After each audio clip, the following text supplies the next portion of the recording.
Letter 19. My dear Father, the visit of the prophet Jesus to the city has produced results of the most amazing character. The priesthood is divided. Caiaphas has publicly recognized him as a prophet, while Annas has publicly declared that he is an impostor, and thus two parties are formed in the city, headed by the two priests, and most men have taken sides with one or the other. But the majority of the common people are in favor of Jesus, believing him to be the Christ.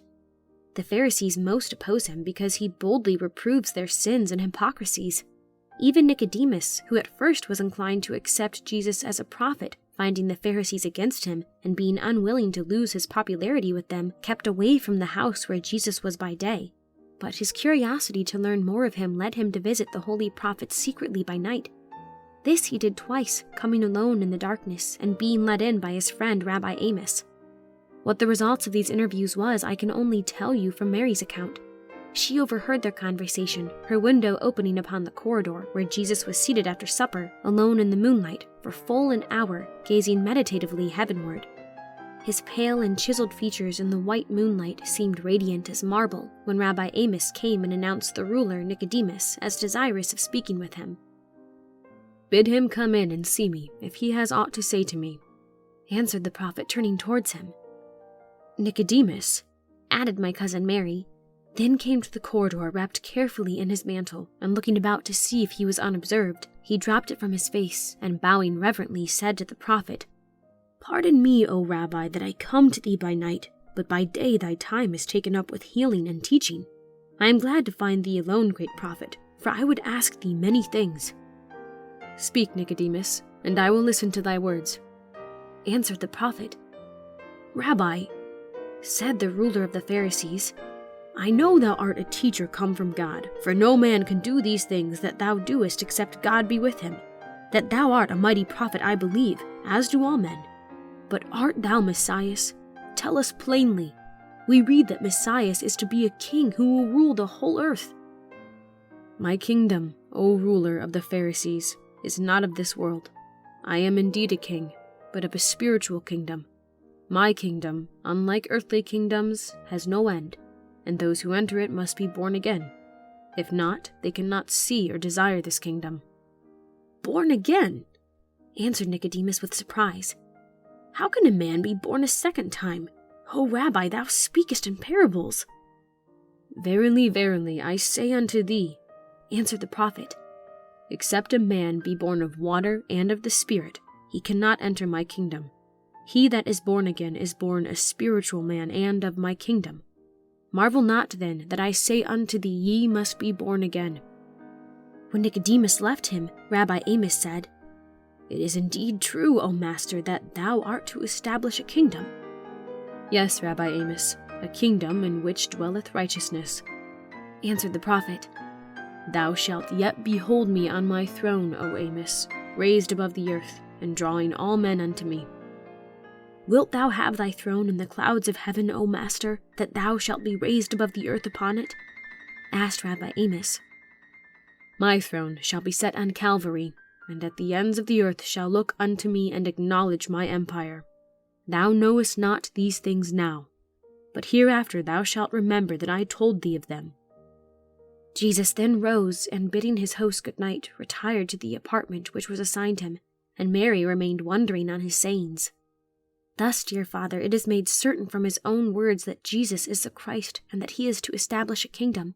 But why his throne shall be on Calvary instead of Mount Zion, Rabbi Amos wonders greatly, for Calvary is a place of skulls and of public executions, and is covered with Roman crosses, where every week some malefactor is crucified for his crimes.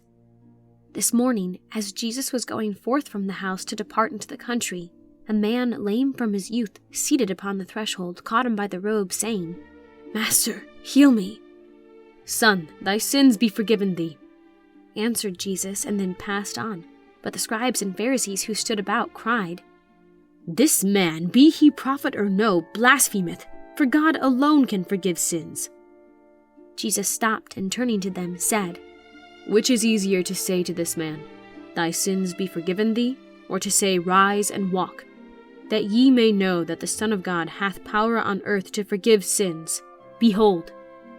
Then, in a loud voice, the prophet said to the lame man, "Arise, take up thy bed, and go to thine house."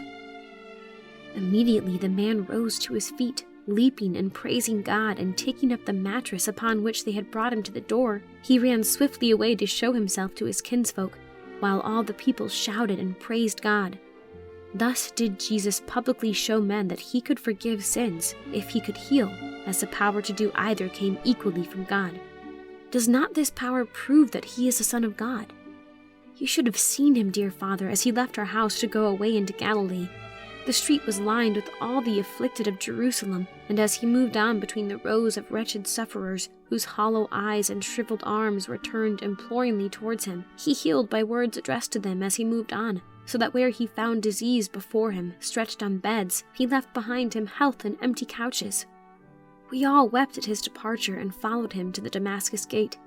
Here there was assembled a large company of Levites and priests, among whom were mingled some of the most desperate characters in Jerusalem. Knowledge of this fact reached Rabbi Amos, who at once sent a message to Emilius, our Roman friend, informing him that he apprehended that there would be an attempt made to assassinate Jesus at the going out of the gate, and asking his aid.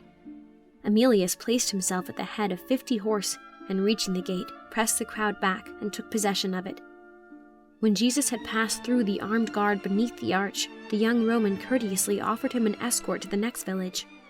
Emilius, who informed me of these things, conducted him as far as Ephraim, and then was about to leave him to return to the city, when 4 lepers came from the cemetery of the tombs near the village, and crying out afar off, said, "Thou blessed Christ, have mercy on us." Jesus stopped and called to the lepers to approach. As they obeyed, the whole company of people, as well as the Roman soldiers, drew back to a distance in horror at the sight of these dead living men. They came timidly within 20 paces of Jesus and stood still tremblingly.